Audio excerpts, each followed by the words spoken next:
Ah que coucou! Bonsoir, joyeux Halloween, bonsoir, dans ce magnifique décor d'Halloween. Vous avez vu, c'est incroyable.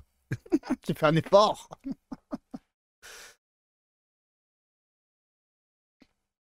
Oui, non, c'est pas un verre d'eau, Doc Data. Bon, les bénéfices de la chaîne, je pense qu'en 2 bouteilles, c'est plié. Santé à toi. Salut Nebook aussi. Salut, salut. Ouh, merci Nebook. Merci pour ton resub. Il est de la chaîne depuis le début alors qu'il n'a pas son emote animé. J'en suis désolé. Mais regarde, il y a un super petit gif en bas de l'écran là. Bon, soirée Halloween. Soirée un peu particulière, donc il n'y a pas eu live ce matin du coup. Comme je vous avais dit, j'étais occupé. Avec des affaires de la vie réelle.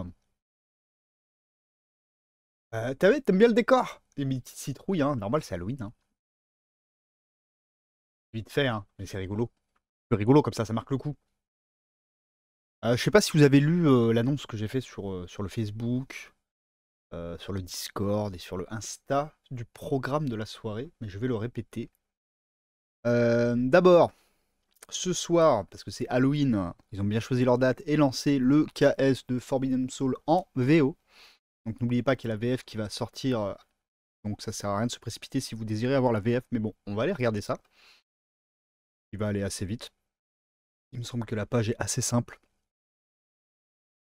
Ensuite, comme je l'avais promis à d'autres, on va aller. Je vais vous refaire un petit check-up. Et j'ai modifié des choses sur le jeu Trick or Treats qu'on avait développé pendant le stream on. Donc il y a eu quelques petites modifications. Donc pour ceux qui suivent sur le Discord, j'ai fait des illustrations. Donc ce sera dans un petit PDF gratuit, hein. Je vous ferai un jeu gratuit, complètement gratuit. Et donc j'avais promis qu'on on retomberait dessus. Donc voilà, bah, Halloween, je trouve que c'était le bon moment. Parce que c'est bien dans le thème. Ça se joue avec des bonbons et des enfants. Et non pas des bus, attention.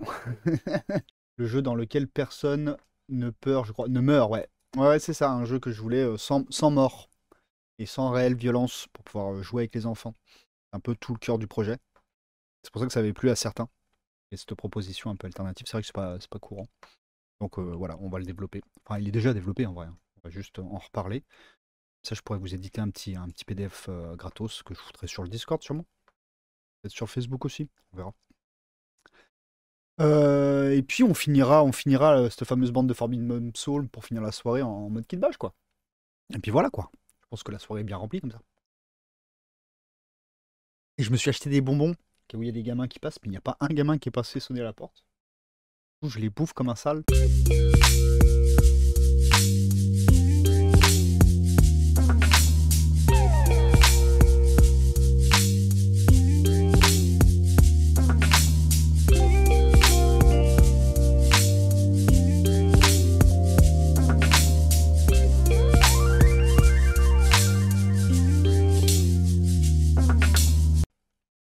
Ceux qui étaient au live de Grégory hier ont entendu que j'avais attaqué de toute façon avant Halloween. Euh, J'en mange jamais, donc là, bon, et il y en a, je tape dedans, quoi. Donc, parlons bien. Est-ce que on va se voir le KS Forbidden Psalm? Ça va aller assez vite, je pense, à moins que vous voulez qu'on en discute. Ça peut traîner. Mais Forbidden Soul, pour ceux qui ne savent pas et qui tombent sur cette vidéo par le plus grand des hasards, c'est un jeu de figurines tiré du jeu de rôle Mopwarg, qui est ici. Donc avec un graphisme et un univers très particulier. Et on a nos copains Grégoric, Minus, Ced, Coconut, qui ont taffé sur la traduction FR, qui sortira donc dans, je sais pas, je dirais quelques mois, le temps que... En gros, la trad FR devrait sortir en même temps que les KS sont livrés de la VO, je crois, si j'ai bien compris. Donc du coup, là, le Kickstarter Forbidden Soul est sorti, mais c'est pas une V2. Certains disent c'est une V2. Non, c'est une édition définitive, mais on va en parler. Là, c'est pas le boarding papoting, mais on fait quand même de l'actu incroyable. Attention, changement. Ça n'a pas marché. Pourquoi? Ah, je sais, parce que j'ai pas cliqué sur le bon bouton. Ben voilà. Et puis on va regarder ça. Bim! Forbidden Soul. Oui, bon, l'inconvénient du décor, effectivement, on a un champ de vision réduit. Hein. Bon, on fera avec. Je bois mon jus de citrouille. Alors, Forbidden Soul qui a déjà éclaté son goal, hein, parce que ça fait que quelques heures qu'il a ouvert, donc voilà. On voit quand même qu'il y a du succès, et ça fait plaisir. C'est une production de nos amis anglois. Bon, il y a 30 jours pour backer, donc il y a le temps. De toute façon, ils ont déjà explosé le score. 256 backers, ça fait plaisir. 256 joueurs potentiels, quoi. Sachant que la commune française, elle, il y en a beaucoup qui vont attendre. Il y en a qui n'ont pas attendu, qui prendront les deux, je le sais. Mais il y en a beaucoup qui vont attendre juste la VF. Donc, si vous voulez voir, d'ailleurs, hier, on a fait un live chez Grégory, qu'on était toute la bande des démonstrateurs de Octogone. Et on a parlé un peu des bandes Forbidden Soul. Parce qu'il y a un procédé de tirage aléatoire des bandes qui est assez fun. Et c'est d'ailleurs comme ça que nous, on a tiré les bandes qu'on est en train de faire et qu'on finira ce soir. Je vous invite à aller voir le live, c'est cool. Alors, donc, c'est pas une V2. C'est quoi le seuil? C'était quoi le seuil? Let's go. Le seuil, il a été éclaté. C'était 3500 €, en gros. Ils en sont à 14 000. Donc, il a été éclaté. Surtout qu'en plus, c'est un Kickstarter d'impression. Pas comme les Kickstarter de figurines où ils vous mettent des chiffres qui sont complètement faux parce qu'en fait, quand tu regardes le produit, ça coûte bien plus cher à produire. Et te mettre ça juste pour faire des stretch goals et me donner un peu de dynamique au truc.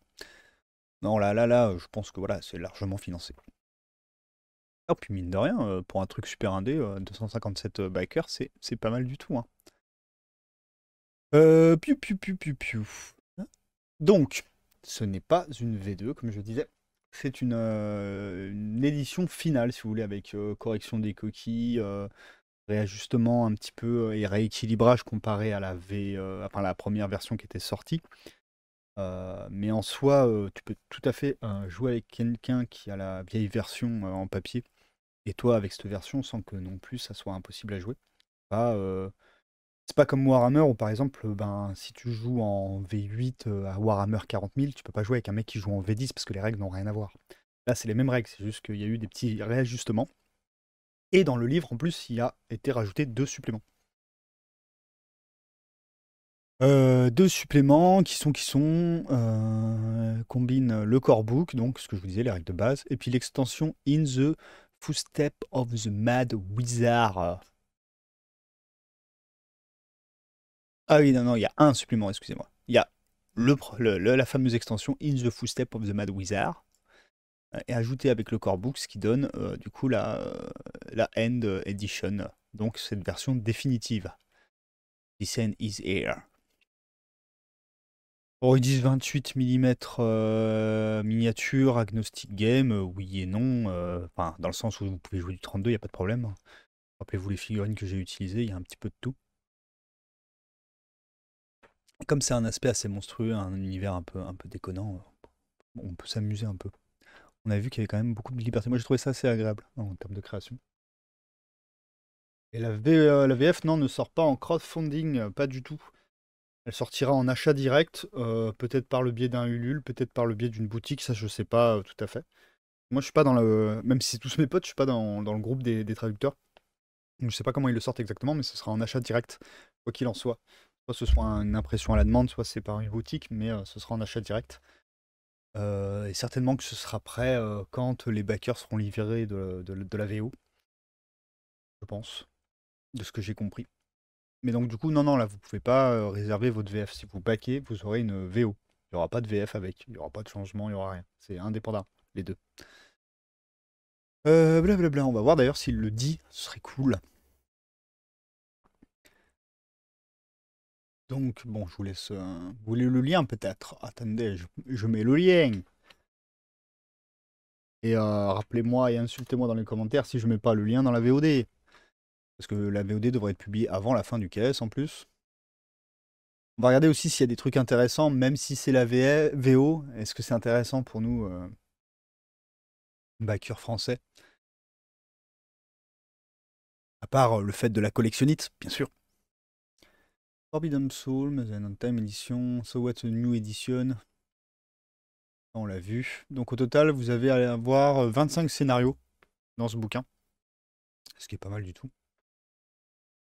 Je crois que celui de base, il avait 10-11 scénarios, un truc comme ça. Peu cher. Comment ça, pas cher? Oui, c'est pas cher, oui. 15 balles le PDF. Attends. Digital Basic, 15 balles. Digital... Ah, alors le Doomsday. Mais je crois que c'est trop tard. Ah non, là on peut. Mais le Doomsday, c'est réservé qu'à 33 backers. Oh, bah alors c'est trop tard. Bon, on verra. Et Doomsday, en fait, ça va rajouter votre nom dans le bouquin. Donc voilà une raison d'essayer de backer, à la rigueur, si vous voulez absolument avoir votre nom dans le bouquin. Ah, c'était pour mon accent, tu te foutais de ma gueule. Alors, so is the second edition. Donc non, c'est ce que je vous expliquais, c'est une définitive édition. Et le système de règles un peu. Donc du coup, je sais y jouer, enfin vite fait. Hein. Je connais que les bases, tout simplement parce que j'ai dû l'apprendre rapidos pour pouvoir le faire tester à Octogone. Ce qui n'était pas prévu. Mais notre démonstrateur officiel Forbidden Soul était absent et l'autre n'avait plus de voix. Alors on a dû improviser, comme d'hab. Donc j'ai joué un peu le jeu. C'est dur, hein, je vous préviens, c'est rude. Genre, les monstres, ils vous font pas de cadeaux. Des personnages qui meurent, c'est normal. C'est rude. Mais c'est cool. Mais de toute façon, ça va dans l'ambiance. Hein. Donc ce sera un format A5, donc un peu à la façon Mopwar là, que je vais montrer. C'est des petits formats comme ça. Très bien d'ailleurs pour transporter, moi je préfère. Vous voyez qu'il y aura un graphisme bien à lui d'ailleurs. On a un copain qui a un de ses dessins dans cette édition. Je sais pas si on va la voir là. A5, pop-up, c'est un soft cover, ok, mais il y a aussi un hard cover qui est possible de prendre. We will keep the soft cover in print in perpetuity. Ça veut dire quoi? Ça veut dire qu'après on pourra tout le temps acheter le soft cover, je pense. Par contre, le hardcover, c'est que pour le Kickstarter. Ouais, c'est ça. Ah non. Will not be printed. Voilà, c'est ça. Si vous voulez le hardcover, il faut aller sur le KS. Après, ce sera le soft cover qui sera achetable en dehors du KS. Right. Et après, il y a ça qui est en plus voilà, sur le KS de Forbidden Soul. C'est The Collection of the Death. The Collection of the Death, c'est quoi? C'est plein de plein de petites extensions, de mini-extensions avec des scénarios, des trucs comme ça. De Forbidden Soul qui sont achetables là, mais bien sûr ce sera en VF. Et ça par contre, en VO. Et ça par contre, je suis pas sûr que vous ayez une traduction VF. Donc à la rigueur, ça peut être intéressant de backer juste pour avoir ça. En plus, je crois qu'on peut l'acheter en séparé. Ouais, c'est ça, Only. Pour 23 €, on peut avoir les extensions en anglois. Ah, remarque, c'est peut-être que je le prends. Je sais pas, on verra. Donc dedans, il y aura quoi? Il y aura Dead Festival 1, Dead Festival 2, qui est imprimé pour la première fois, incroyable. Dungeon and Death, Button Bits, Forbidden Wilderness, Dead Church, pareil, imprimé pour la première fois, et Any Possibly More, Take Out the Stretch Goal Section. Ah! Et il y en aura peut-être plus, mais ça, ce sera en fonction des stretch goals, ok. Donc au total, ça veut dire quoi? Ça veut dire qu'il y a plus de 20 scénarios, plus de 20 horrors to feel from. De nouvelles armes et beaucoup plus dans ce livre en supplément. Ah, ça donne envie. À la rigueur, peut-être que ça vaut le coup. Je suis pas sûr qu'il y ait les trades à faire, ou alors en tout cas, si elles y seront pas tout de suite. Là, déjà, c'est le End Edition qui est transformé en VF, puis ça dépendra un peu du succès que ça a dans la commune française pour savoir si ça continue ou pas derrière.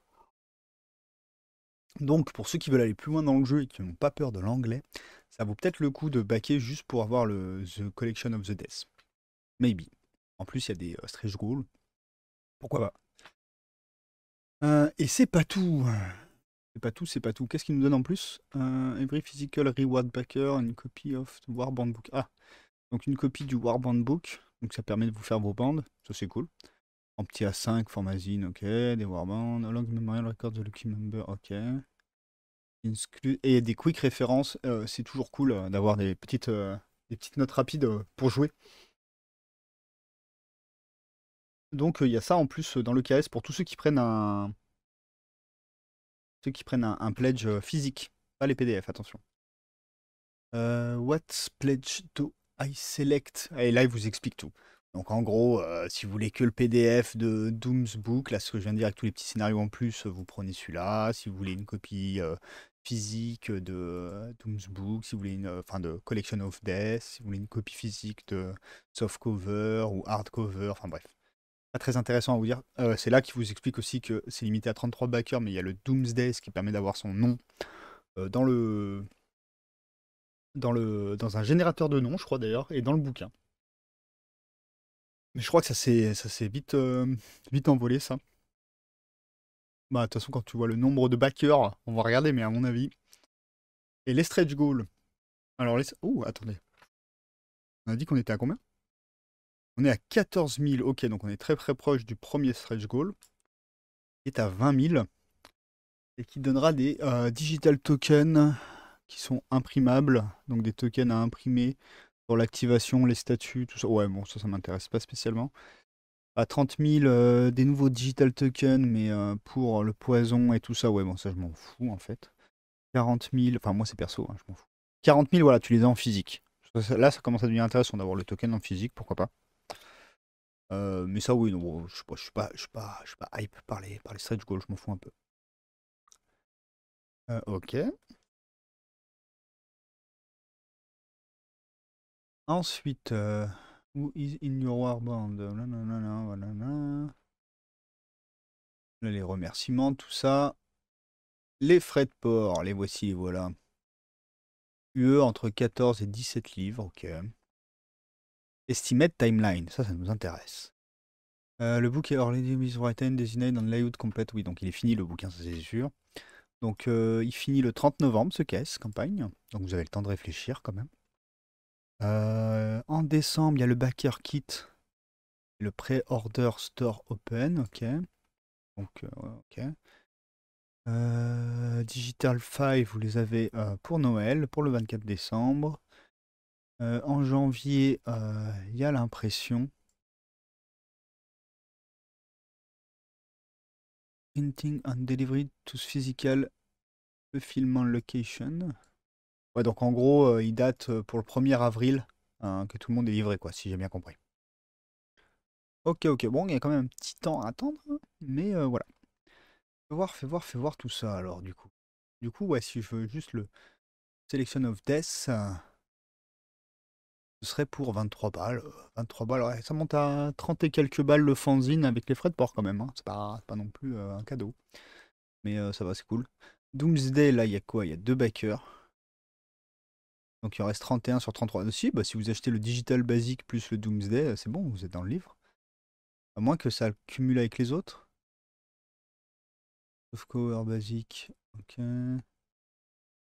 Softcover all, ok, non. Physical softcover plus Doomsday, 22, ça c'est complet. Donc le all-in, voilà, les Doomsday, il est fini. Hardcover basique, ok. Overall, ok. Non, bah, si on achète le digital, normalement on peut avoir le Doomsday, si j'ai bien compris. Parce que là, il marque qu'il reste encore des places. Donc ça veut dire qu'il reste 66 places. C'est pas pour rien qu'ils ont fait ça, 666. Voilà, bon, bref. C'est un truc que je vous parle souvent, c'est un truc qu'on attendait ici. Donc le voilà, il fallait qu'on en parle. Ah, je vous ai dit que ça allait vite, hein, parce que c'est vrai que bon, autant le livre en soi, il est super généreux, les designs, les graphismes sont vraiment incroyables. Autant la page KS, c'est pas la plus sexy qu'on ait vue, on est d'accord. On est d'accord. Et là, il y a tous les noms d'artistes. Merci. C'est cool de les noter. D'ailleurs, j'avais craqué, je vous avais montré le KS de l'art de Johan Nord, qui est l'artiste principal de ma poire, là. J'ai craqué, hein, je l'ai baqué. On dira si c'est bien, on regardera ça ensemble. Donc il y a du monde ici. Ça fait quand même pas mal de gens qui ont participé.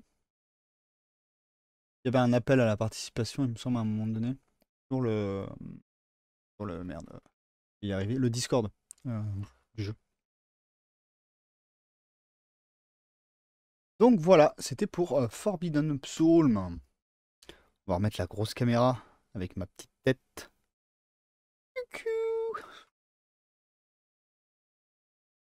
Donc je sais pas, est-ce qu'il y en a d'entre vous qui sont chauffés de l'avoir en anglais aussi? Après, comme je vous dis, les petites extensions, à mon avis, seront pas en VF, donc c'est peut-être pas déconnant.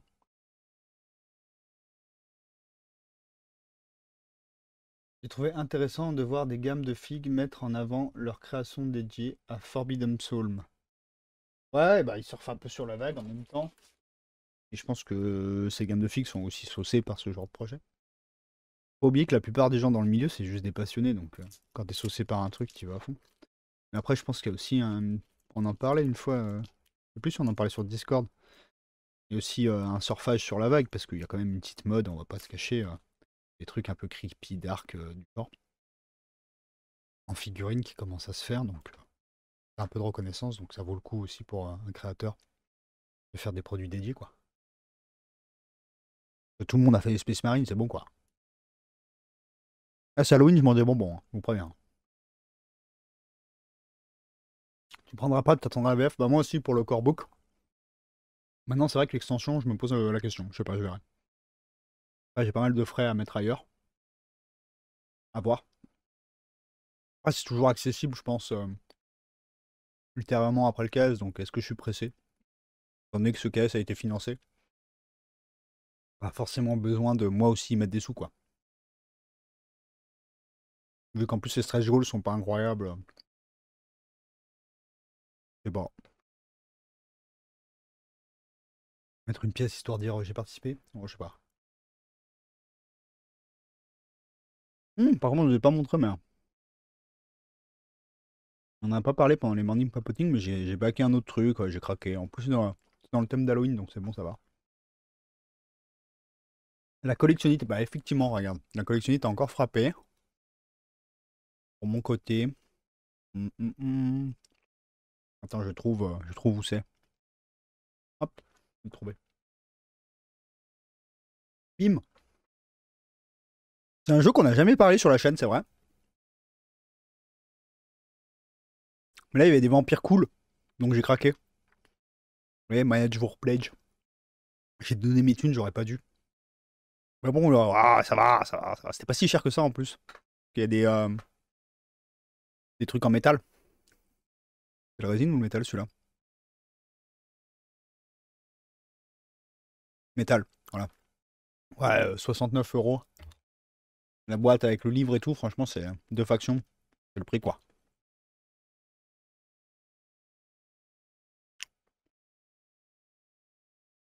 Après, tu peux les avoir en résine, mais c'est un peu plus cher.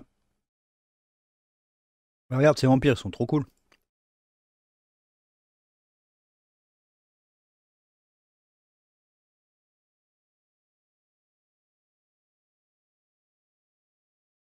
Les squelettes, peut-être un peu moins, mais en même temps, j'avais besoin de squelettes pour Necropolis. Moi, je me suis dit, vas-y, on prend la boîte de joueurs, puis on s'en fout. C'est là, j'ai hâte de voir le sculpt. Elle a l'air vraiment cool, hein. Et puis voilà, puis il y a les petits dessins sympas, et puis voilà, quoi. Ok, j'aurais pas dû. C'est pas grave. Craquer pour du jeu indé, c'est bon. Ça compte pas. Là, je donne beaucoup de sous aux anglais, par contre, hein. Un beau petit succès aussi pour le. Et vous voyez, quand même vachement moins de backers que, que Performance Soul. Bon, il faut que je m'habitue à cette nouvelle scène. Ah oui, c'est comme ça que ça marche. Regarde. Donc voilà. Je sais pas si vous avez backé pour beaucoup de trucs, mais c'est vrai qu'en ce moment, il y a pas mal de caisses cool. Même en JDR et tout. Enfin bref. C'est compliqué, c'est compliqué. Moi, j'ai craqué un peu, à droite à gauche. J'ai craqué aussi pour Andromeda, le dernier caisse d'Andromeda, hein. J'ai mis au moins 100 balles, hein. J'aurais pas dû, hein. Oh, mais c'est trop cool. Trop dur. T'as tout rincé.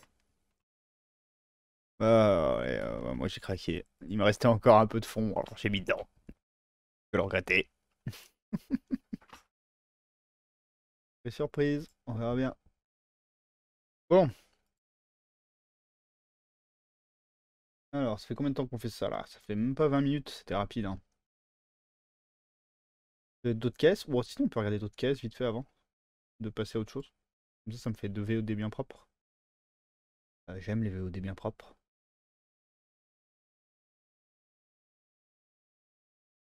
On va regarder un peu les caisses vite fait. Ça nous fait une mini VOD Halloween caisse. Alors moi, qu'est-ce que j'ai Save comme Saved Project? Ah, en JDR, Ouais, non, mais alors là, dans celui. Alors déjà, parce que j'avais déjà backé. Ah ouais, vous voyez pas. Je suis con. Hop, là, il y a un JDR. J'ai backé. Mais bon, j'avais déjà backé pour Mothership, donc bon, pour le moment, c'est cohérent. Mais je vais vous avouer pourquoi j'ai backé. Vous avez trouvé ça ridicule. Et ça l'est. Bon, déjà, esthétiquement, c'est super cool. Faut pas dire le contraire. Mais. Ah, si, non. Eh, quand même, quand même. Bon, bref. La réelle chose qui m'a fait craquer à la fin, quand je scrollais comme ça, hein, un peu, voilà, comment dire, un peu candide et pam! Il y a une cassette audio! Craqué! Ah bon, vous mettez une cassette audio ou un peignoir dans un caisse, c'est bon, je suis mort, hein. Tu sais, vous mettez en sorte qu'on puisse que la voir que si je mets le all-in. Comme ça, je me fais double avoir. Ouais, j'ai backé Andrew. Bien sûr, j'ai backé Andrew. Attends, reviens en arrière. Where is Andrew? Andrew May. Andrew May is not here. Oh, bah il est où? Profil, nanana. Est-ce que je peux pas voir qui c'est que j'ai backé?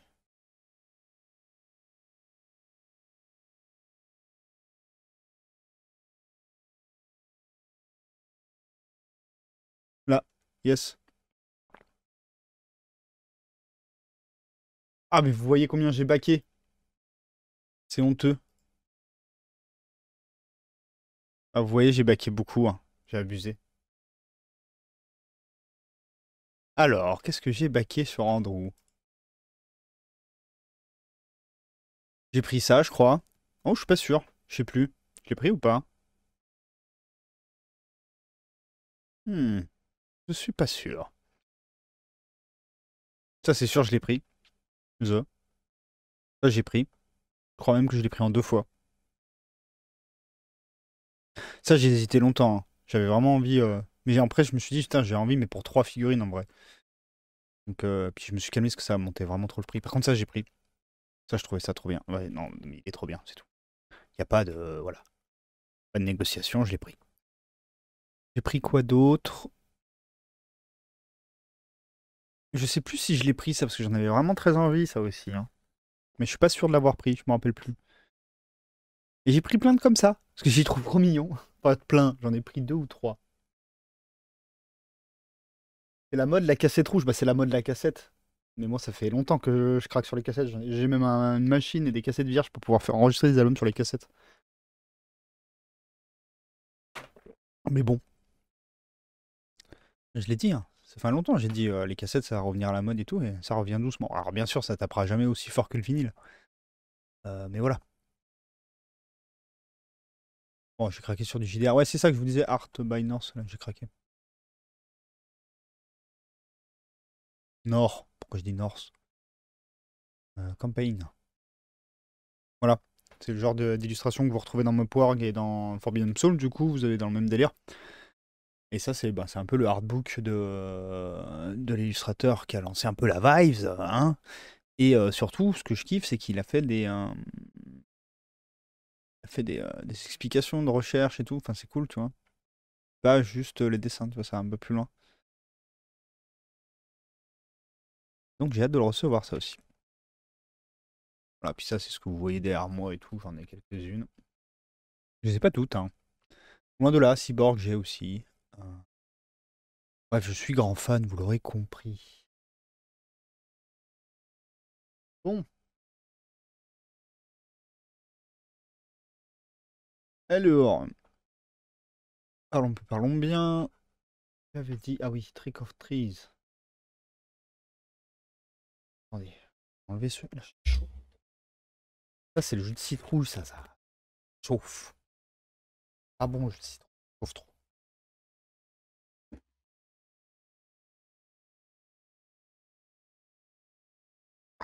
Hop là, hop là. Ah, commencez à avoir chaud. Alors, continuons. Eh bien, écoute, moi je propose, si vous êtes d'accord, que je vous parle un petit peu de Trick or Treats, le jeu qu'on avait développé pendant le Streamon. Alors, pour rappel, le Streamon déjà. Le Streamon, c'était un événement dont j'ai participé, où c'était plusieurs jours de live d'affilée pour le 116 000, donc les appels aux enfants disparus. Faire des dons, c'était un live caritatif.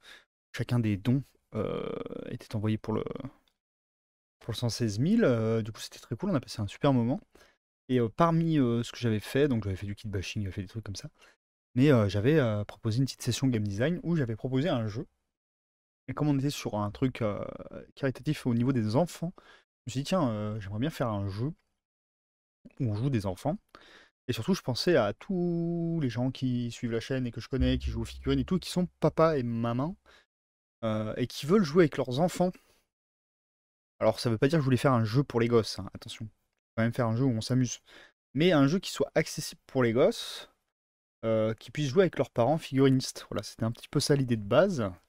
Et du coup, en réfléchissant, je me suis dit, mais quitte à faire jouer ces gamins, si pour une fois on faisait un jeu où c'est pas, on tue pas les gens, c'est pas l'objectif dans la vie de tuer des gens. Ça changerait un peu et je pense que ce serait des valeurs un peu plus intéressantes à leur partager.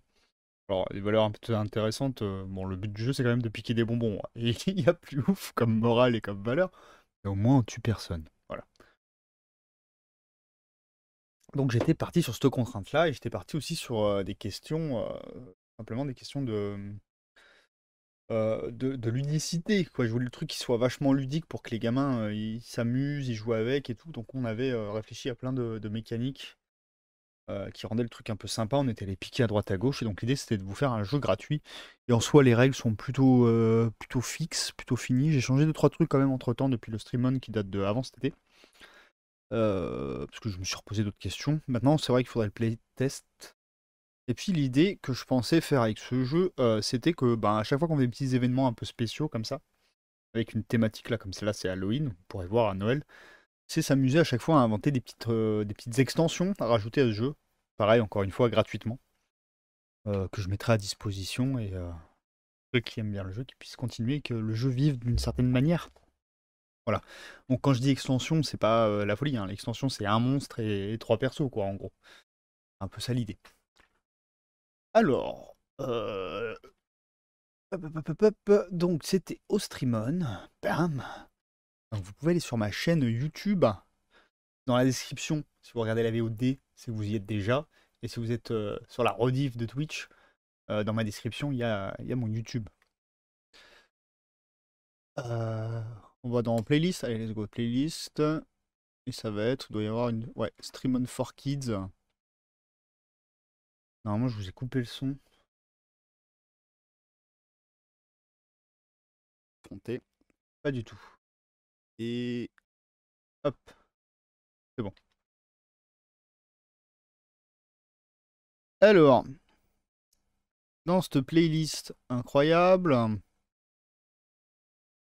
Toc toc toc toc toc. Dr. D, Bibi Bim. Voilà. Instrument for Kids, la partie 9 et la partie 10.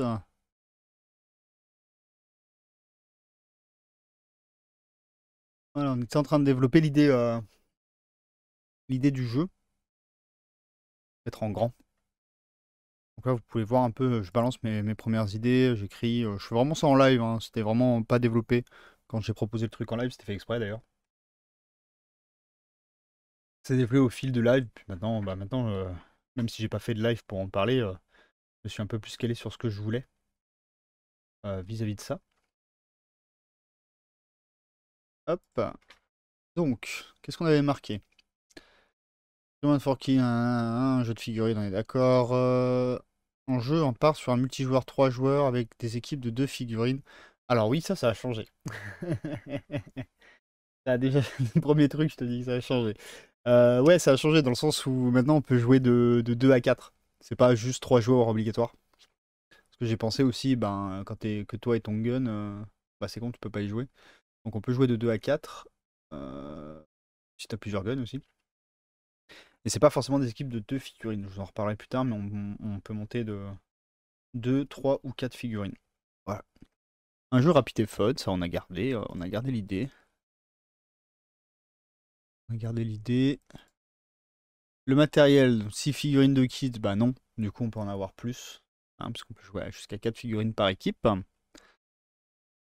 Et une figurine de gros vilain, ça n'a pas changé. Et ça, c'est justement ce que je voulais vous proposer, qu'on peut avoir comme petite tradition game design sur cette chaîne maintenant, c'est que aux événements Pâques, Noël et compagnie, et Halloween comme aujourd'hui, on peut s'amuser à inventer un monstre exprès, un vilain pas beau, avec ses propres règles à chaque fois, qui viendrait un peu changer le game.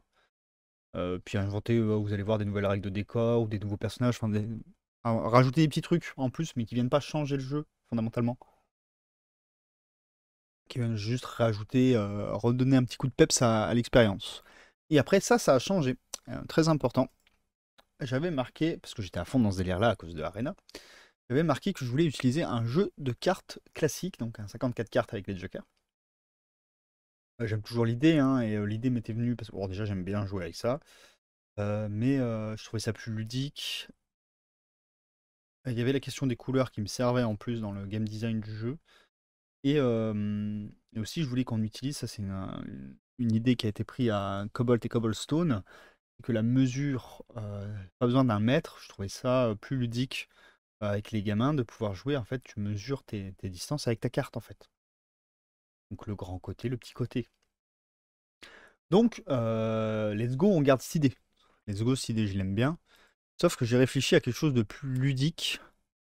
Et comme c'est un jeu gratuit, on fait ce qu'on veut. Après, on pourra faire nos propres cartes, il est vrai. Mais voilà, le Uno. Le Uno, c'est formidable. Le jeu de cartes, c'est quand même un petit peu plus fourni que le jeu de cartes classique. Et surtout, c'est un peu plus sexy et un peu plus ludique, je pense, pour les enfants, tout simplement. Bim. On a tous les types de cartes là. Non. On voit bien tous les types de cartes. On en parle après là. Yes, voilà. Donc voilà, l'idée c'était de plutôt utiliser un jeu de type Uno. Ouais, souvent en plus quand on a des enfants, on a un jeu de type Uno. Et sinon ça vaut vraiment pas cher si vous voulez un jeu de type Uno. Et après je pense qu'on pourra s'amuser à faire notre propre jeu de cartes. C'est pas un souci à imprimer. Mais voilà, au moins la base. C'est un jeu Uno. Alors pourquoi un jeu Uno? Alors déjà parce que je trouve ça plus ludique pour les gamins. Et plus engageant qu'un jeu de cartes classique. Ensuite, tout simplement pour le matériel qu'il propose. Alors, si vous voulez, à l'époque, pourquoi c'était des équipes de 2 joueurs avec le jeu de cartes classique? C'était tout simplement parce que vous aviez 2 personnages, 2 joueurs, je parle de 2 figurines, pardon, dans votre équipe. C'est parce que du coup, il y a 2 couleurs dans un jeu de cartes classique, la rouge et le noir.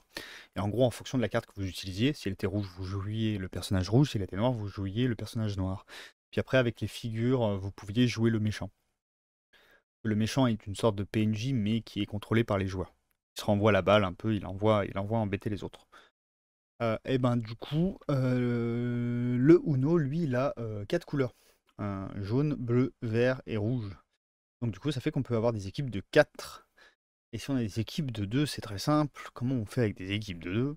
Et ben les deux, chaque personnage a 2 couleurs. Voilà, tout simplement. Et si on joue à 3, bah, il suffit de retirer une couleur, tout simplement. Et ensuite, il y a d'autres cartes en plus qui sont assez rigolotes. Le +2, le passe-ton-tour et le changement de sens, qui peuvent être des cartes. On va pas suivre exactement ce qu'ils disent dans le Uno, on va pas faire ça. Le but, c'est pas de trouver un jeu de figurines à jouer avec le Uno. Mais du coup, on va se servir du fait qu'il y ait des symboles différents sur ces cartes pour proposer d'autres petites astuces de gameplay que je vous expliquerai après. Et du coup, il y a les cartes noires, là, les +4 et les multicolores. Bah ça remplacerait les cartes de figure qui permettent de jouer le monstre. Bien que je me semble qu'il n'y en a pas beaucoup quand même dans le jeu. Ouais, c'est ça. 1, 2, 3, 4, 5, 6, 7, 8. Il n'y en a pas énormément, effectivement. Donc, c'est peut-être judicieux de trouver d'autres façons de faire, je sais pas. C'est à retester, mais voilà. Donc ça a changé. Maintenant, c'est avec des cartes de Uno, et je pense que c'est vachement plus intéressant comme ça. On ira plus dans le détail après. Après.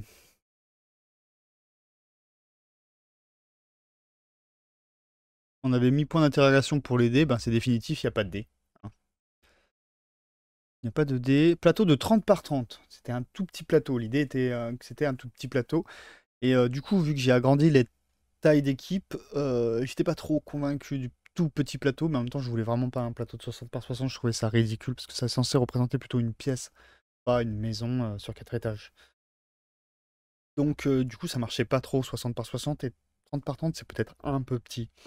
Et comme j'ai joué à Necropolis il y a pas longtemps, du coup, je propose plutôt un 40 par 40 et de préférence avec un rebord. Pourquoi avec un rebord? Parce que tout simplement, les pions objectifs, l'idée du jeu, c'est pour ça que ça va très bien avec Halloween, c'est que ce sont des bonbons. Ce sont des bonbons qui, à la manière de Moonstone, on jette sur le terrain. Et là où ça atterrit, c'est là où se dispersent finalement les objectifs à récupérer. Il suffit de se déplacer sur l'objectif pour le récupérer. Donc les petits rebords sont appréciables. Après, si vous prenez des bonbons bien mous, ça tombe et puis c'est tout. Mais voilà, je préconise d'avoir des petits rebords. Décors de mobilier, bien sûr, parce que c'est un jeu qui joue beaucoup sur les interactions avec les décors. On en reparlera après.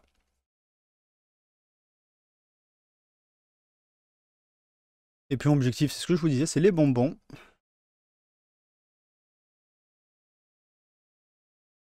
Après, je sais pas. Ah oui. Ah, thématique trick-or-treat. Donc, ce que je vous disais, idée, les joueurs incarnent chacun, alors du coup, une équipe de kids, non pas un duo, qui tente de shipper le max de bonbons. Ce qui est rigolo, c'est que vous avez le droit de manger les bonbons et du coup, vous avez moins de points à la fin. Lol. Et il y a le fameux vilain pas beau qui essaye d'attraper les enfants. Et il n'y a pas de mort dans le jeu, c'était vraiment un truc que je tenais absolument. Donc là, j'avais fait des tests pour voir si ça marchait sur un 30 cm par 30 cm, le lâchage de bonbons. Et donc la réponse est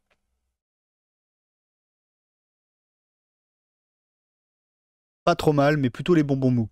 C'est pour ça que je recommande d'avoir un rebord et que je pense qu'on passe sur du 40 par 40, c'est 10 cm de plus par côté, seront pas dégueulasses.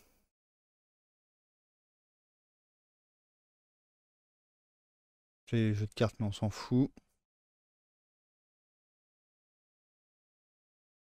Là, j'avais présenté les figurines qui ont été gagnées pendant le stream-on par les plus généreux donateurs. Donc voilà, il y a le gros vilain pas beau. Et là, typiquement, il sort d'une armoire. Bon, ça pourrait faire un monstre avec un pouvoir particulier déjà. J'ai déjà une idée qui pourrait avoir de gameplay. Ce serait pas le monstre typique celui-ci. Et vous voyez, bon, il y a un vélo. J'avais fait du kit bash exprès en live aussi pour montrer donc des pistolets à eau. Lui, il a une radio cassette. Enfin bref, il y a plein de matériel. Et ça, c'est les petits mobiliers. Pareil, j'avais présenté plein d'idées d'utilisation de mobilier. Donc là, je me suis défini des règles fixes. Et voilà, en gros, à quoi ça ressemblait le jeu. Vous mettez le monstre au milieu, vous jetez les bons becs, vous mettez les décors, et puis après, vous installez vos personnages, et puis ça joue quoi. Et là, je crois que je le montre, là, on mesure la distance avec la carte, simplement. Voilà, on prend la carte. Et je vais déplacer un personnage en calculant la distance. Alors, typique jeu de figurines, hein, on fait glisser le long de la mesure. Et voilà. Et comme il est passé sur le bonbon, elle a chopé le bonbon. Tout simplement. Donc voilà, ça c'était les bases du jeu. Et là, on était en train de réfléchir, justement, ça c'était pas axé à quoi ça sert, est-ce que ça fait des pouvoirs, voilà. Et là, ça commençait à devenir compliqué. C'est là que je pense que le jeu, en l'état, avait de grosses faiblesses. Par contre, il y a un truc qui était intéressant, une mécanique, c'était une mécanique de mise. On pouvait piquer. Vous m'envoyez un lien par Discord, ok. On pouvait piquer l'activation de l'autre. Bon, cette chose-là a été reprise. Alors attendez, si c'est un lien en privé, je vais remettre ma jolie tête. Voilà. Si, elle est très jolie.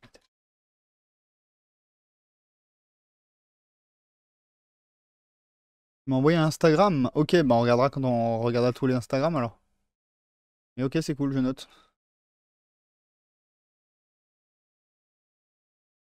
Hop, puis un nouvel arrivant sur le Discord. Je lui fais coucou. Je remets où on en était. D'ailleurs, là, je vous montre sur le YouTube, mais si vous allez sur le Discord, bah, hop. Donc, pareil, hein, vous avez les liens dans les descriptions, tout ça. Et sinon, si vous arrivez dans le chat, il suffit de faire point d'exclamation Discord. Vous avez le Discord. Attendez, parce que je me suis pas encore fait, moi, ce nouveau décor. Voilà. Vous allez dans le Discord. On regardera les dessins après. Il y a les vidéos directement.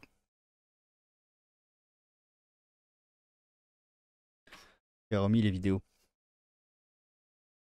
Alors oui, il y avait un système de... Je voulais qu'on puisse piquer les activations. Donc ça a évolué. Ça a mûri un peu dans ma tête.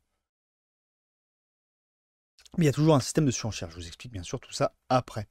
Et donc du coup, on réfléchissait s'il allait avoir des pouvoirs, des capacités en fonction du carré, du cœur et tout.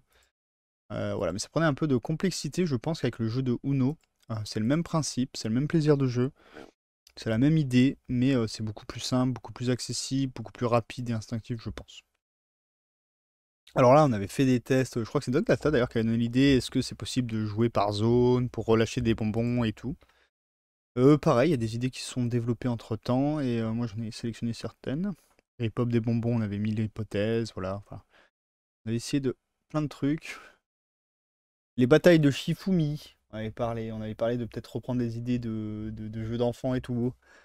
Pourquoi pas, mais pourquoi pas plutôt dans une extension de rajouter des mécaniques, je sais pas. Hein, j'ai essayé de rester simple et voilà.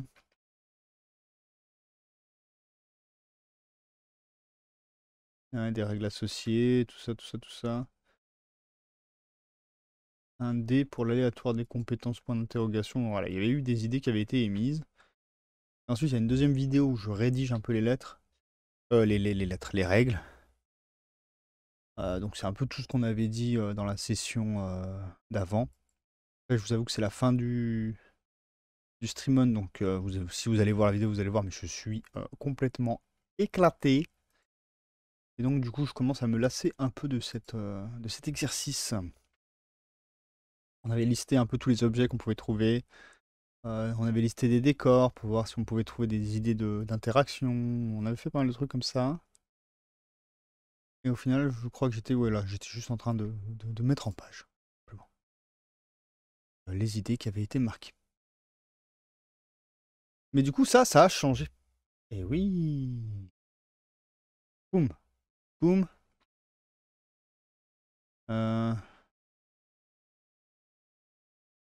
Boum. Je vais vous montrer des dessins. Comme ça.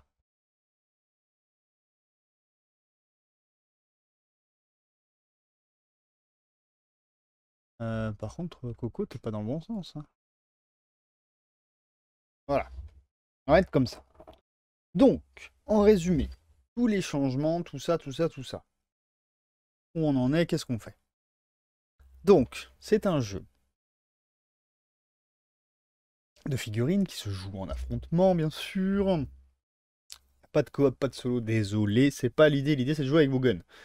Quoique le coop aurait pu. À voir si on réfléchit à un mode coop un jour, mais bon, là on a décidé qu'on faisait simple. Je fais un petit jeu gratuit en plus des autres projets, donc j'essaie d'aller quand même au plus simple. C'est vraiment l'idée d'initier les guns et tout, d'amener des nouvelles idées de gameplay aussi, comme le fait de ne pas mourir, pour montrer que c'est aussi possible de faire un jeu fun sans forcément tuer des gens. Et aussi, bon, je vous dis que c'est un jeu pour initier les enfants et tout, mais je voulais pas non plus faire un jeu de bébé, entre guillemets. C'est-à-dire que je voulais que ce soit quand même amusant pour un joueur de figurines un peu plus aguerri aussi. Donc, on a changé les cartes, on est joué sur du Uno, je vais vous expliquer tout ça, tout ça. Donc, l'idée. On joue chacun une équipe. Alors, il y a deux façons. Il y a la façon tuto, entre guillemets, la façon initiation, la façon je joue avec des beaucoup plus jeunes et on essaie de simplifier les règles, et la façon un peu plus libre, du jeu libre. On peut faire du list building, on peut faire des choses un peu plus, voilà, un peu plus poussées, sans que ça change les règles en soi. Donc c'est un jeu qui peut se jouer de 2 à 4 joueurs. Alors de 2 à 4 joueurs, et il y a la possibilité donc de faire des équipes de gamins. Vous allez jouer des gamins. Et en fait, il y a un monstre qui est au milieu de la table qui va essayer d'attraper les gamins, qui essayent de lui voler les bonbons. Les gamins essayent de voler les bonbons, l'équipe qui a le plus de bonbons a gagné à la partie. Et le méchant, lui, il essaye d'attraper les gamins pour récupérer ses bonbons, en gros. C'est le scénar, ça va pas plus loin. C'est un jeu de figurines classique avec une forme d'activation alternée. Vous allez voir ça un peu plus après, je vais vous expliquer. Mais donc, on a ces gamins. Je vais mettre une autre image pour le moment. Je vais mettre celle-là, elle est plus jolie. Hop là. Et donc, on peut jouer, donc, je vous ai dit, de 2 à 4. Ce qui va devoir définir avec vos adversaires, c'est le format de jeu, c'est-à-dire le nombre de gamins que vous avez dans l'équipe. Donc vous pouvez jouer avec 2 gamins dans chaque équipe, 3 gamins dans chaque équipe, ou 4 gamins dans chaque équipe, tout simplement. Ça a des petites répercussions. Si vous jouez avec 4 gamins dans chaque équipe, dans la version... je vous parlerai de la version libre après, la version plus plus. Mais dans la version classique, il y a 4 couleurs, c'est pour ça que j'ai pris le Uno, et chacune de ces couleurs est associée à un pouvoir, à une capacité. Donc quand vous jouez à 4, chacun de votre gamin est associé à une couleur, et donc c'est grâce à cette couleur que vous allez pouvoir activer le gamin qui est associé et pouvoir utiliser son pouvoir. Donc ça veut dire que si chaque gamin est associé à une couleur et que chaque pouvoir est associé à une couleur, vous n'avez jamais plus de une fois une capacité dans une équipe. Une même capacité. Vous ne pouvez pas avoir 2 fois la même capacité du coup. Ce qui n'est pas le cas dans le jeu libre, c'est pour ça que je le précise. Si vous jouez à 3, c'est très simple, c'est la même chose. Ils ont tous un pouvoir, à part celui que j'ai appelé le petit chef, qui lui a 2 pouvoirs. Oui, parce que tout à l'heure, je vous ai dit, il suffit d'enlever une couleur, mais en fait, non. J'avais trouvé une autre solution. C'est donc, du coup, il y a le petit chef. Il y en a un qui a 2 pouvoirs, qui est associé à 2 couleurs, donc il s'activera plus que le reste de sa bande. Et il cumulera 2 des pouvoirs. Donc, là, il y a quand même une gestion de l'équipe, à savoir quels est les 2 pouvoirs, quel personnage vous voulez activer le plus souvent, avec lesquels 2 pouvoirs que vous voulez activer le plus souvent. Et ça sera une façon de jouer. Et ensuite, il y a les équipes à 2 personnages. Et là, les équipes à 2 personnages, ben, il n'y a que 2 personnages, effectivement, mais par contre, ils sont chacun associés à 2 couleurs, donc ils ont 2 pouvoirs. Voilà, tout simplement. Ça, c'est le list building de la version classique. La version libre, en fait, que vous jouiez à 2, à 4 ou à 3 personnages, c'est la même chose. En fait, vous faites votre liste et vous décidez des 2 pouvoirs qu'ont chacun des gamins. Et vos gamins sont juste associés à une couleur. Quand vous jouez à 2 personnages, 2 gamins dans votre équipe, ils sont associés à 2 couleurs chacun. Et ça définira du coup leurs activations et non pas leurs pouvoirs. Les pouvoirs sont juste les pouvoirs qui ont été donnés à la figurine, qui sont sur son profil de figurine. Quand vous jouez à 3, du coup, il y aura le fameux petit chef, et le petit chef n'aura pas plus de pouvoir que les autres, du coup, parce qu'ils ont tous 2 pouvoirs, mais il aura plus d'activation. Parce qu'il sera associé à 2 couleurs, donc il y aura plus souvent sa couleur qui sera activée. Et ensuite, qui va sortir des cartes. Il avait 2 fois plus de cartes techniquement. Ensuite, vous avez à 4, donc à 4, voilà, chacun a 2 pouvoirs, c'est tout simplement. Donc ça, c'est à vous de voir quel format vous voulez jouer. Le libre, c'est du New Game Plus en fait. D'abord la méthode classique, si vous jouez avec un petit pour l'initier, en plus méthode classique. Voilà. Maintenant, comment se déroule une partie? Donc au début, on va associer nos gamins aux couleurs en fonction du format. Par exemple, je vais dire ça c'est mon gamin rouge. On va jouer avec 4 gamins par exemple dans l'équipe. Ça c'est mon gamin rouge, donc il a tel pouvoir, le pouvoir qui est associé au rouge. Ça c'est mon gamin bleu, ça c'est mon gamin vert, ça c'est mon gamin jaune. Voilà. Et chacun va faire ça avec son équipe. On va jeter les bonbons sur la table, disposer des décors, disposer le vilain pas beau au milieu, et ensuite le premier joueur, c'est le joueur le plus jeune. Voilà. Donc qu'est-ce que va faire le joueur le plus jeune? Il va choisir son coin de table, et il va y poser sa figurine, sa première figurine, la première figurine de son équipe. Ensuite, dans les sens des aiguilles d'une montre, le joueur d'après va faire de même, poser une figurine dans l'angle. Donc ça, j'ai piqué un Nécropolis, c'est très simple. Donc c'est en alterner le déploiement, mais du coup, quand on revient au premier joueur, ça a l'air fun? J'espère. J'espère, on testera, on testera. Du coup, quand on revient, tu poses ta nouvelle figurine. Seule restriction, du coup, ça j'ai piqué ça à Necropolis, entre guillemets, parce que j'ai pas tout à fait dit la même chose, mais ça doit toucher une de tes figurines et le bord de la table. Donc en gros, vous allez vous déployer le long de l'angle, finalement. Vous n'avez pas de déploiement vraiment très libre. C'est pas grave, la table est toute petite, on s'en fout.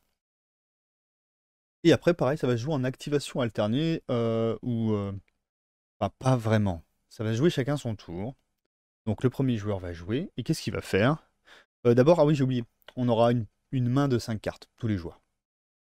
Et pourquoi 5 cartes? Parce que je me suis dit que c'était 5 doigts comme les 5 doigts de la main. C'est très ludique pour un gamin. Tu lui dis, tu prends autant de cartes que tu as le doigt sur la main. Bon, il faudrait pas qu'il soit amputé, ce serait dommage, sinon mon truc il marche pas, mais bon. Let's go, on part sur ça, quoi. Ensuite, Monique. Donc, du coup, vient le tour de jeu. Donc, le but, c'est d'aller attraper les bonbons qui traînent sur la table. Il suffit de marcher dessus. Et vous avez les bonbons. Donc, vous allez activer une de vos figurines. Mais comment vous allez savoir et comment vous allez activer cette figurine? Ben, c'est très simple. En fait, vous avez votre pioche. Et vous allez tirer une carte. Alors, c'est un peu comme Mars Code Aura, faut tirer une carte pour activer. Sauf que ça va pas décider quel joueur va jouer sa figurine. C'est bien votre équipe qui va jouer. Sauf que vous ne savez pas lequel de votre équipe va jouer. Ce sera en fonction de la couleur que vous avez tirée. Donc là, quand vous tirez une carte, vous ne vous occupez que de la couleur de la carte. Donc si c'est par exemple une carte bleue, peu importe sa valeur, peu importe tout ça, vous allez pouvoir activer votre personnage associé à cette couleur, le personnage bleu. Par contre, il y a les cartes noires dans le Uno, et donc du coup, c'est ces fameuses cartes qui vous permettent, en fait, si vous les tirez, vous allez activer le monstre. C'est vous qui allez jouer le monstre, le vilain pas beau, celui du milieu. Et donc vous allez certainement aller essayer d'attraper les autres gamins, de l'envoyer aller faire des conneries comme ça plus loin. Avant de continuer sur l'explication de comment se passe une activation de personnage, je dois vous expliquer justement ce système, pourquoi on a des cartes en main. C'est qu'après, il va y avoir une surenchère possible. C'est-à-dire qu'une fois que vous avez tiré votre carte, vous allez demander si ce que quelqu'un veut surenchérir. Donc il faut vous rappeler que c'est votre personnage bleu qui va jouer, par exemple, et vous demandez à un joueur d'après vous, dans le sens des aiguilles d'une montre, le sens de tour de jeu, dit: «Est-ce que tu veux surenchérir?» Bon, lui, il va peut-être dire: «Non, je veux pas». Donc on passe au prochain, et le prochain, il dit: «Oui, bah moi, je veux surenchérir». Ça veut dire quoi surenchérir? Ça veut dire mettre une carte de valeur supérieure sur votre carte. Donc par exemple, si vous aviez tiré un 5 bleu, il va falloir qu'il mette une carte de valeur 6 ou plus, sachant que les cartes spéciales ont une valeur encore supplémentaire. Voilà. Donc surenchérir, à la différence de la première version, ça veut pas dire voler le tour de l'autre. Enfin, pas tout le temps. Ça veut juste dire pouvoir agir avant lui. Une petite action bonus. Donc par exemple, il a mis un 5 bleu, le premier joueur, moi je surenchéris, je dis ok, moi ça tombe bien, j'ai un 6 rouge, pam. Et ça veut dire que je peux faire une action de couleur. Une action de couleur, je précise, vous comprendrez après ce que ça veut dire. Et je peux faire une action de couleur immédiatement avant que son personnage joue. Sauf que, dans l'idée de la surenchère, il y a tout le monde qui a le droit de surenchérir. Donc si le joueur après moi il dit non mais moi aussi je surenchéris, et paf, il pose un 8 jaune, et ben c'est lui qui peut jouer. Et moi, ma surenchère, elle vaut rien, j'ai perdu ma carte. Et donc le mec qui a fait un 8 jaune, c'est le troisième joueur en plus, enfin le quatrième joueur, le troisième joueur à surenchère, donc du coup il n'y en a plus d'autres. Et ben du coup il va jouer son action avec son jaune, il va faire une action de couleur, grâce à son 8 jaune. Et ensuite, on revient au premier joueur qui avait tiré la carte, et lui fera son activation normale. Donc elle lui est pas volée. Sauf que, vous le savez, dans le Uno, il y a des cartes un peu particulières. Que je retrouve, c'était quelle page que j'avais ouverte? C'était ça. Uno, voilà. Dans le Uno, il y a des cartes un peu particulières. Il y a les changements de sens, les passe ton tour, déjà, et les +2. Donc qu'est-ce que ça fait que ça? Ça fait que vous allez jouer l'effet qui va être indiqué, mais par exemple, ben, vous jouez un +2 en surenchère. D'ailleurs, si vous piochez une carte au premier tour, là, vous jouez, vous savez, vous piochez la carte et vous jouez le personnage qui est associé à la couleur. Le +2, ça marche, vous piochez aussi 2 cartes. On reste sur un +2. Donc la personne qui met un +2 en surenchère, bah, du coup, va piocher 2 cartes. Mais c'est tout. Elle va pas jouer son personnage. si vous jouez le changement de sens, peu importe la couleur qu'elle soit, ce changement de sens, vous allez jouer le personnage de la couleur sur laquelle vous avez surenchéri. Donc par exemple, lui, il avait mis un 5 bleu, le premier. L'autre avait mis, j'avais dit, un 6 vert, je crois. Et vous, vous mettez un changement de sens, qu'il soit jaune, vert, rouge ou bleu, on s'en fout. Vous mettez ce fameux changement de sens, en fait, dans le jeu de Trick or Treat, ça veut dire quoi? Ça veut dire, non, c'est moi qui joue un vert. C'est moi qui joue la couleur que tu viens de mettre. Donc du coup, ben, comme il a mis un 6 vert, dites, non, c'est moi qui joue mon personnage vert, c'est pas toi. Voilà. Dans la surenchère, ça marche comme ça. Et par exemple, si c'était le premier qui avait fait ça, donc on était sur le 5 bleu, et l'autre il met une surenchère, une changement de sens, ça veut dire, non mais moi aussi je joue d'abord mon personnage de la même couleur que ce que tu as mis. Donc en gros, ça vous permet de jouer quand même, mais vous ne choisissez pas la couleur, vous jouez la couleur qui était avant. Ouais, c'est genre jeu d'apéro, hein. Le but c'est que ce soit pas trop prise de tête non plus, que ça se joue assez rapidement, et ben, pour un petit peu initier les règles de base au jeu, notamment le mouvement, les choses comme ça, l'activation alternée. Salut Shadow! Donc voilà. Et le passe ton tour traditionnel du Uno, là il se transforme en justement tu dis non. En fait, c'est le pouvoir de dire non. Donc si tu surenchères avec un passe ton tour, en gros, toi tu vas pas jouer, mais l'autre joueur à qui tu as surenchéri dessus, ben il va pas jouer non plus. Ce qui veut dire que ben, si c'était ta première surenchère, le joueur qui devait jouer son tour ne jouera pas. Voilà, il va sauter son tour complet. Par contre, si tu surenchéris sur une carte de surenchère, ça annule juste sa surenchère. Donc par exemple, s'il avait joué un 5 bleu, que l'autre il surenchérit avec un 6 vert, et toi tu mets un passe ton tour, ça veut dire non, ta gueule, tu surenchéris pas. Voilà, et si tu surenchéris avec une carte noire, ça veut dire que tu vas jouer le méchant avant que l'autre joue son personnage, qui peut avoir son importance, hein. Donc voilà, ça c'était les cartes spéciales. Maintenant, les cartes noires, il y en a deux. Il y a celle qui montre la multicolore et il y a celle qui a le plus 4. Donc j'ai gardé cette idée qu'il y en ait deux différents. Donc la multicolore, ça veut juste dire vous jouez le méchant. Et la plus 4, ça veut dire quoi? Ça veut dire que vous jouez le méchant et que vous balancez 4 bonbons sur la table. Voilà, ça rajoute des points sur la table.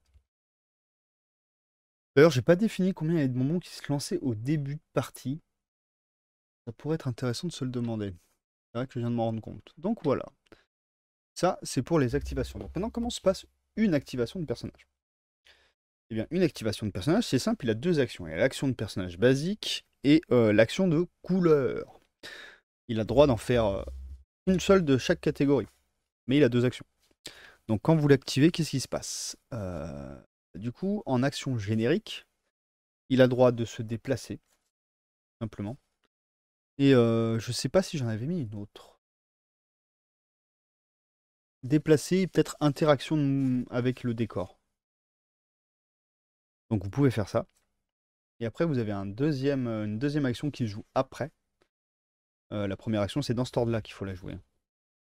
Et la deuxième action qui se joue après, c'est l'action de couleur, comme je disais. Pourquoi ça a son importance? Le vocabulaire est peut-être pas bon pour le moment, mais parce que comme je vous ai dit, quand on surenchérit, on peut jouer que l'action de couleur. Mais après, peut-être qu'en fait, ça n'a pas forcément de sens. Peut-être qu'il faut simplifier ça, effectivement, je suis en train de me dire. Enfin bref, qu'est-ce que je vous dis déjà, moi, ce que j'avais écrit? Faut peut-être y changer. Vous me donnerez votre avis dans les commentaires sur le Discord, comme d'habitude. Du coup, l'action de couleur, c'était quoi? Bah, c'était l'action spéciale du personnage. Donc, j'ai dit qu'il y en avait une qui était associée à la couleur. Ça peut changer en fonction de si on fait des petites extensions et tout à chaque fois, mais pour le moment, en gros, rouge. Bah, rouge, ça va plus vite. Donc en gros, rouge, c'est un mouvement supplémentaire. Bleu, c'est quoi bleu? Je sais plus. Bleu, c'est voler un bonbon à un gamin qui est à côté de toi. Donc en gros, si t'es collé à un autre gamin d'une autre équipe, ben tu piques un bonbon dans sa réserve et tu la mets dans la tienne. Jaune, c'est taper le cul du méchant, ça fait tomber des bonbons sur la table. Ça fait tomber 4 bonbons sur la table, tu les jettes sur la table. Par contre, faut être à une petite largeur au minimum du gros méchant, donc c'est risqué. Et ensuite, il y avait, blablabla, j'ai oublié, le vert. Le vert, c'est un tir en fait, une distance de longueur de carte. En gros, tu tires sur un autre gamin et ça le fait tomber son bonbon. Fait tomber 2 bonbons sur le sol. 2 bonbons issus de sa réserve. Voilà, ça ce sont les actions spéciales.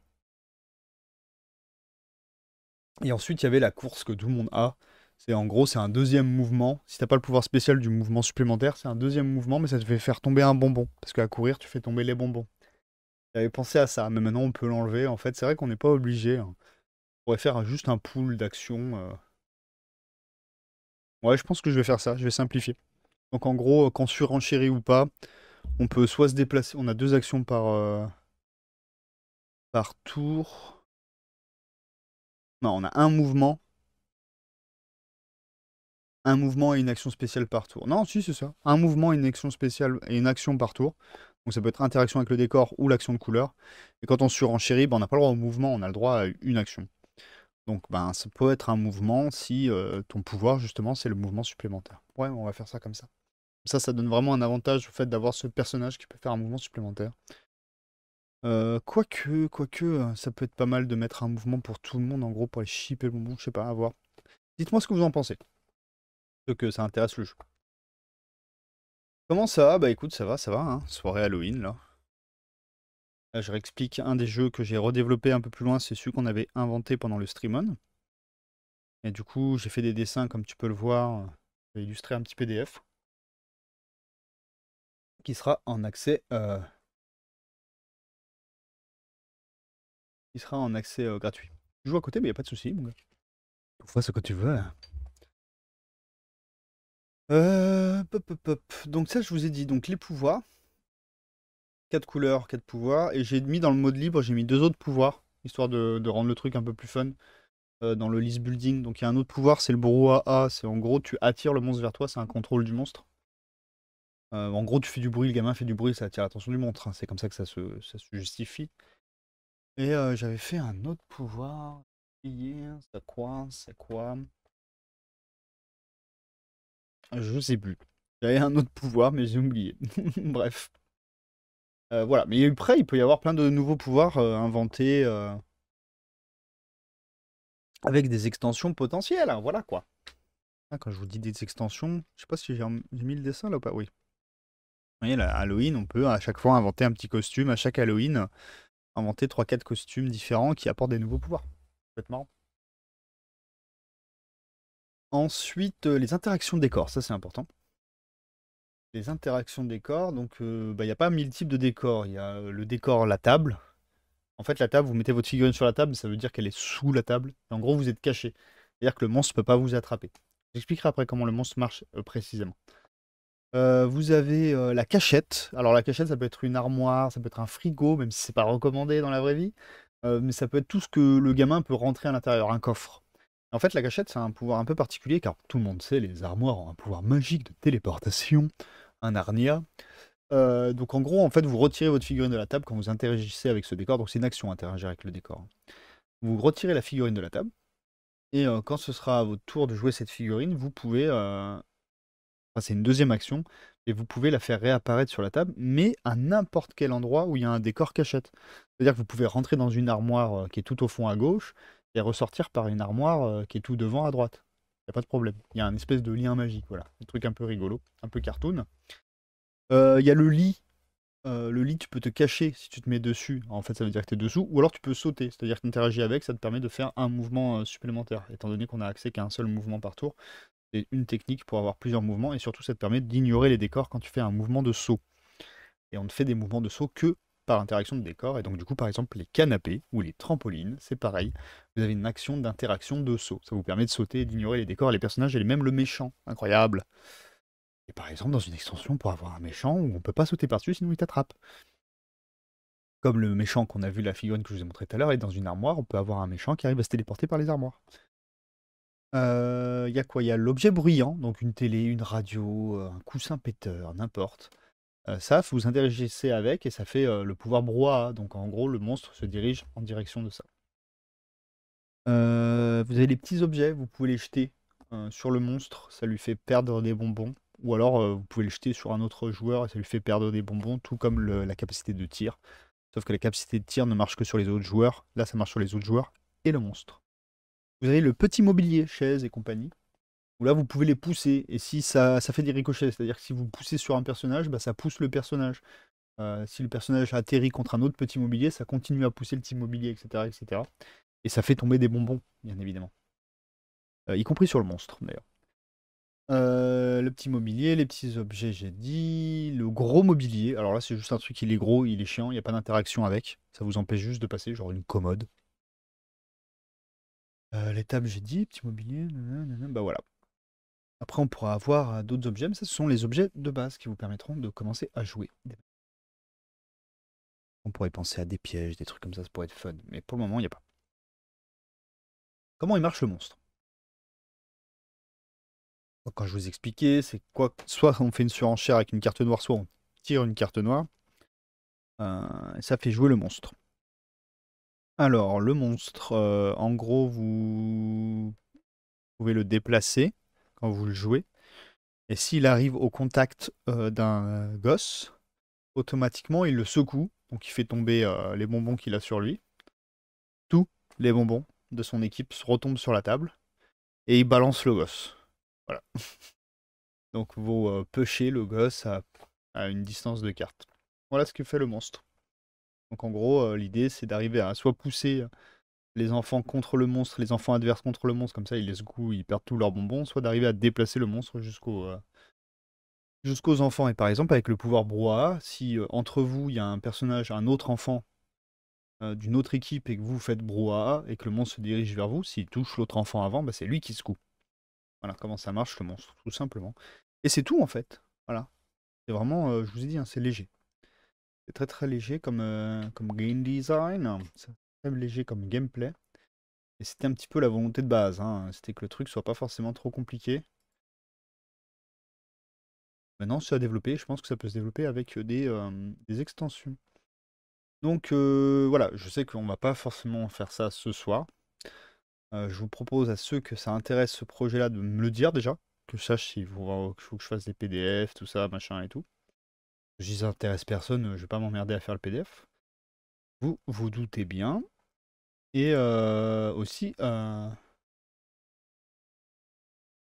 il l'envoie chez le dentiste.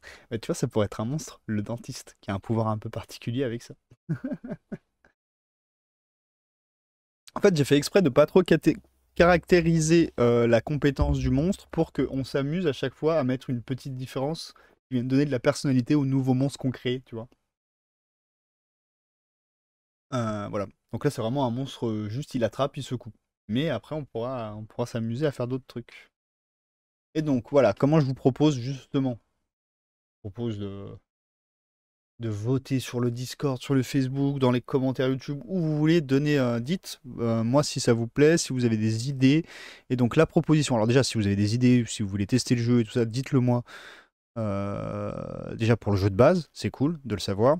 Et ensuite, si vous voulez aller plus loin et que l'idée d'extension et de participer à la création des extensions vous plaît, voilà ce que je propose. C'est qu'à chaque fois qu'on fasse une extension, c'est-à-dire qu'on invente un monstre avec ses propres pouvoirs qui est lié au thème. Donc là, par exemple, c'est Halloween. Donc imaginons, bah là on parlait de dentiste, imaginons on invente un monstre, le monstre des dents, et on trouve un pouvoir qui a un rapport avec ses dents, et qui vient un petit peu amener de la variété dans le gameplay. Donc en fonction du monstre qu'on va choisir, ça va faire des monstres différents. Par exemple, je vous disais tout à l'heure, le monstre qui sortait du placard, bah, peut-être que lui, au lieu de se déplacer, il se déplace à partir d'un placard, il pop, hop, et il se déplace, tu vois, un truc comme ça. Et je vous propose d'inventer à chaque fois quatre nouveaux personnages pouvoirs supplémentaires. Je m'explique. Pouvoirs passifs. Donc on a nos personnages principaux. Ils doivent avoir un des pouvoirs, là, rouge, bleu, jaune ou vert. Dans le mode libre, effectivement, on peut choisir les deux. Sauf que dans le mode libre, on peut choisir les deux pouvoirs ou parmi les classiques, ou un pouvoir classique et un pouvoir de l'extension. Et donc les pouvoirs de l'extension, en gros, ben là, comme c'est Halloween, c'est le thème d'Halloween, je vous propose de proposer des costumes d'enfants d'Halloween et un pouvoir qui y serait lié. Par exemple, je sais pas, le vampire, dès qu'il rentre en contact avec un autre gamin, il lui vole un bonbon. Il n'a même pas besoin de faire le pickpocket. Donc ça veut dire qu'on peut pousser des gens contre le vampire, par exemple, ça pique des bonbons. Ou alors le fantôme peut traverser les décors, par exemple. voyez, ce genre d'idée. Salut Tupad, merci, oui, moi ça va. Voilà. Bienvenue à toi en cette petite soirée d'Halloween au jus de citrouille qui chauffe le pauvre docteur dit. Donc voilà, c'est la proposition. N'hésitez pas à donner vos propositions, vos avis, vos idées. Sur le Discord, j'ai ouvert un channel exprès pour le jeu. Donc si vous avez des idées, n'hésitez pas à envoyer. Le Discord, c'est point d'exclamation Discord quand vous êtes dans le chat Twitch. Et sinon, bah, la VOD YouTube, c'est en dessous. Simplement. Donc voilà, moi j'en ai dessiné plein pour dire deux et vous donner des idées. Mais j'ai pas choisi. Hein. Je propose vraiment que ce soit les gens que ça intéresse ce jeu qui fassent des propositions de quel costume ils ont envie de voir. Après, vous pouvez juste dire, moi j'ai envie de voir tel costume, mais j'ai pas d'idée de règle. Ou alors moi j'ai telle idée de règle, mais j'ai pas d'idée de costume, je m'en fiche. Mais l'idée c'est voilà, si ça vous intéresse, vous partagez ce que vous voulez pour le jeu. Et moi, je rédige les règles en fonction.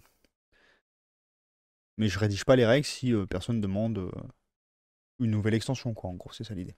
Mais ça peut devenir un petit peu la tradition du live. Et donc oui, j'ai commencé à faire un dessin, m'affiler des aquarelles, donc bah, merci déjà pour le cadeau.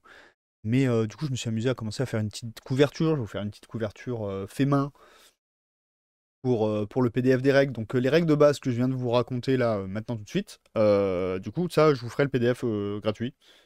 Maintenant, à voir si ça vous intéresse le projet, on fera les extensions de la même manière, gratuite. Donc je vous le rappelle, proposition de 4 nouveaux petits pouvoirs de personnages liés à une fête de l'année. Donc là c'est Halloween, donc je vous propose en fonction du costume. Et un monstre.